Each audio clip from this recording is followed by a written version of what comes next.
The people laughing at you right now are doing you a favor. Marcus Aurelius was mocked by senators, called weak, called a philosopher pretending to be an emperor. He wrote in his journal not to clap back, not to prove them wrong, but to remind himself, you have power over your mind, not outside events. Here's what the Stoics understood that most people never will. When someone laughs at your dreams, your work, your silence, they are revealing their ceiling, not yours.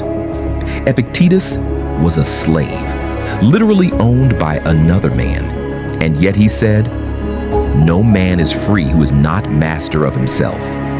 His chains were real. His mind was unbreakable. The people who mock you are chained to the need for your failure. They need you to stay small so they can feel tall. That laugh, that joke at your expense, it costs them something. It costs them focus. Every second they spend watching you, judging you, they are not building anything. You are. Seneca said it plainly. Difficulties strengthen the mind, as labor does the body. Every joke they make about you is labor for your mind. Every doubt they plant is weight on a bar you're about to lift. So let them laugh quietly. Keep going.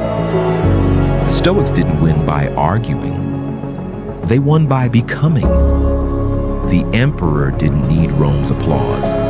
He needed his own discipline. So do you. Follow for more.